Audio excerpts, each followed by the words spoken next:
guys, I am Izle Gapa, and for today's video, I am your teacher Izle. So in this video, we will tackle is all about the movement elements which has the different concept, the body, the space, the relationship, and the effort.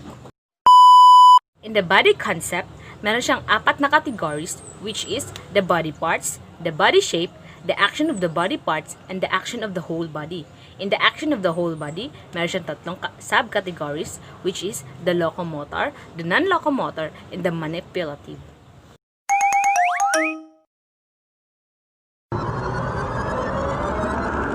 So, the body parts category include common body segments and joints including the head, the neck, the ears, eyes, nose, mouth, shoulders, elbows, wrist, hand, fingers, belly, chest, spine, back, bottom, hips, knees, ankles, feet, and the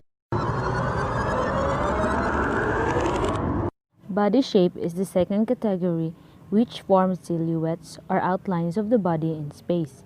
There are 6 body shapes, and these are the narrow shape, the wide shape, the round shape, the twisted shape, the symmetrical shape, and the asymmetrical shape. So every one of us has a kind of different shape of the body, which is the narrow, the wide, the symmetrical, asymmetrical, round, and twisted body. Which, if we do movements, or kung gagawa tayo ng movement, is iba-iba yung ating reaction ng ating body because we have a different body. That's why we have the body shape, different body shape. Actions of the body parts is the third category and includes the kinds of roles a body segment can play in a movement. These are the movement elements of the action of the body parts. The weight bearing, the receive force or weight, apply force, lead the action, and the last one is weight transfer. The action of the whole body parts has 3 subcategories. The non-locomotor, and the movement elements of these are stretch, extend or lengthens the body.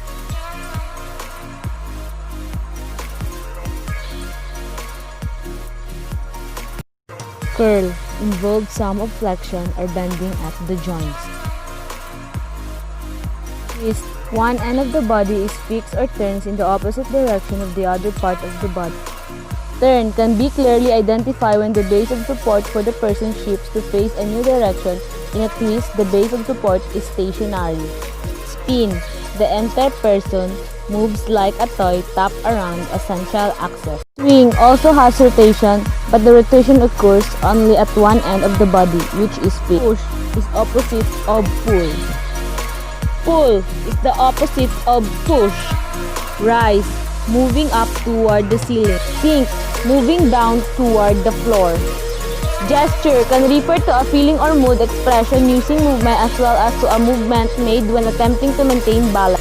Nudge, when viewed as non-locomotor movement, refers to the shifting of the body to avoid something, such as avoiding an approaching ball.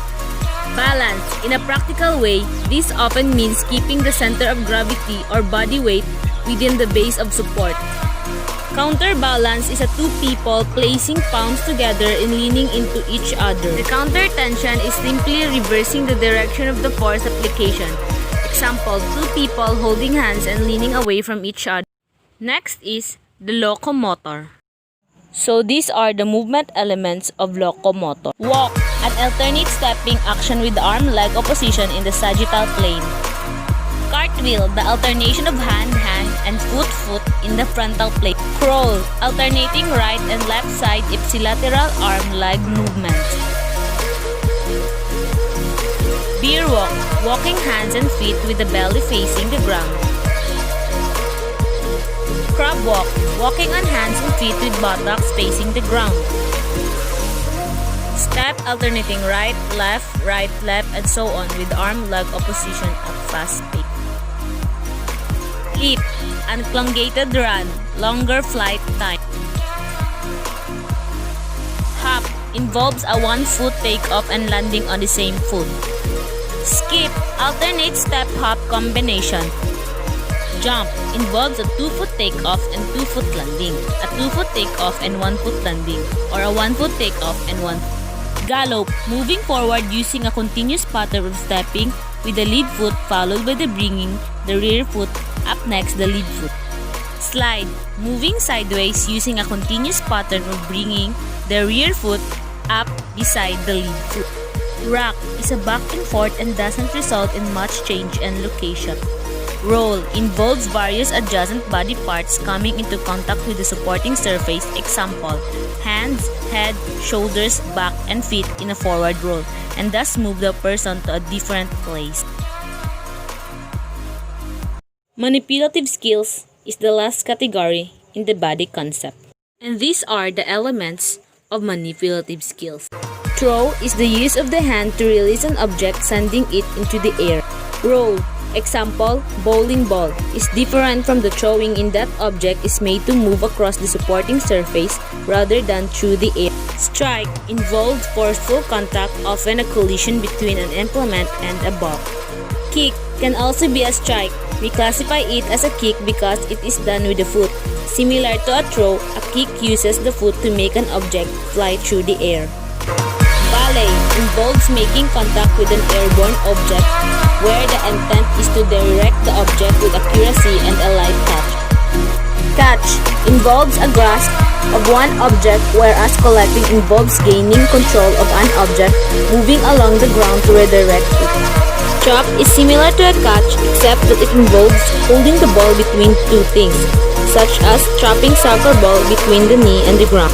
Dribble occurs when traveling with an object that is repeatedly contacted by hands or feet. Carry occurs when traveling with an object held in the hands. So next is the space concept. Meron siyang 6 na categories: the location, the level, the direction, the pathway, extension, and the plane. Location. These are the movement elements of location. Self-space, also called personal space or Laban's coin term, the chemisphere, is defined by the 3 planes and refers to the personal bubble that surrounds and moves with the performer. In contrast, general space is all of the area available for movement such as the gymnasium, the boundaries of a court or field, or the dance floor. The next is the level. And these are the movement elements of level. Near the floor or below the knee is typical a low movement.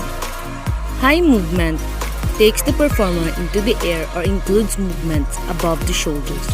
Medium is the last movement elements of level, are those that are generally between the low and high levels or at the height of the trunk. Direction. These are the movement elements of direction. Forward or moving toward the direction one is facing. Backward or moving in the direction the back of the body is facing. Sideways is the movement of the whole body.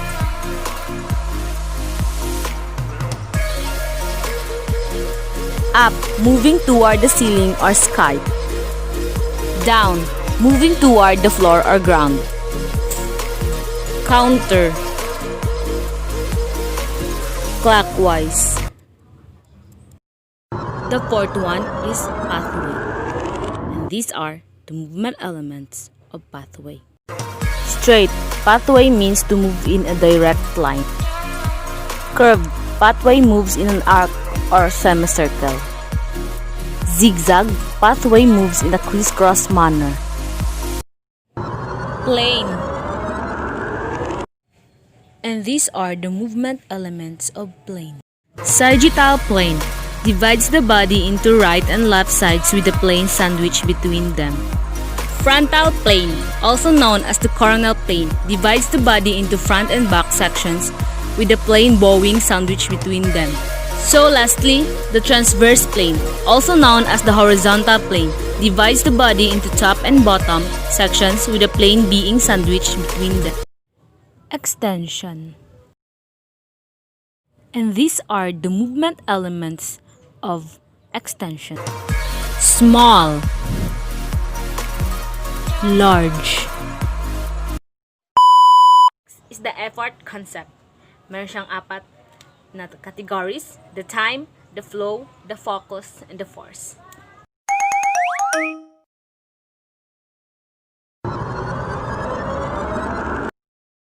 And these are the movement elements of time. Fast or sudden. Example, running is a fast movement. Slow or sustained. Example, walking is a slow movement. Acceleration or change of pace. Example, changing from a run to walk. These are the movement elements of flow.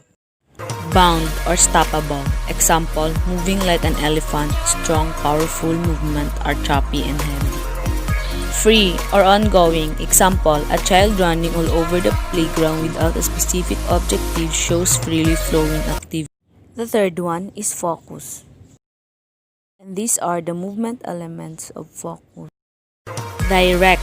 Force is energy that is very focused and penetrating. A force that is directed in a line is more focused. Indirect. Force is not very focused and that moves in a wavy or flexible manner. And the last one is force. And these are the movement elements of force. Hard or strong. Example, striking a balloon really hard might make it pop. Soft or light. Example, striking a balloon lightly uses very little force. Next is the last concept, the relationship concept, which is of 5 categories: the people, the position, the goal, the environment, and the timing. So, the timing has 3 subcategories, which is the simultaneous, alternate, and the successive. People. And these are the movement elements of people. Solo refers to child working by himself in a demonstration or performance capacity. Alone in a mass refers to a child moving independently in her or his personal space among the other children who are often also working independently. The partners, even groups, and the uneven groups are the important organizational tools. Individual to group, an arrangement in which one person relates to a group of others. Group to group, what we commonly think of as a team sport. Example, one basketball team playing against another. Triangle, sports skills are practiced using triangle formations, such as a fungo hitter sending fly balls to fielders who throw the ball back to a catcher who underhand tosses the ball back to the hitter to repeat the sequence. Circle, students might form a circle when working on directions, levels, and force with a parachute activity. Square is often used in square dancing. Scattered. Little children scatter throughout the general space to work in their personal bubbles when volleying a balloon for the first time, working individual. Spokes of a wheel are children forming lines radiating out from a center point, is a formation used in dance and synchronized swimming. X and formation is 2 lines that cross in the middle instead of being parallel to each other. Position. And these are the movement elements of position. And these are the movement elements of position. Above, below, or still is referred to being on top or beneath. Over, under, or moving also suggests on top of or beneath, but the person is not stationary.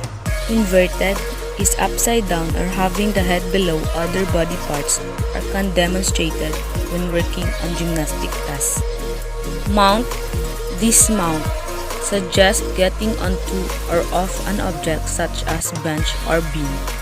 In front of, behind are very important, particularly in educational games. Beside is generally near the side of another person. Example, classmates spread out across the gym floor doing aerobic dance. Alongside is a very similar elements in beside because alongside would be very close to or right next to a partner as in a dance that requires them to hold hands. Through suggests moving from one side of a barrier or plane to the other side, such as moving through a hula hoop that a partner is holding. Surround is where children who are having fun with a parachute would be asked to surround the parachute. Around, as a children, moving in a clockwise or counterclockwise motion with a parachute, they are moving around. Supported is a term that describes the person or object that is holding something up, whereas supported still is the one who is being held. Lifted are very similar to supported. However, lift indicates the action of moving the person or object up. Meet, part, describes two square dancers coming forward to bow each other, and part describe the two dancers moving backward to their original position. Near to, far from, describe the distance between objects or people in a general space. Timing. And it has three subcategories.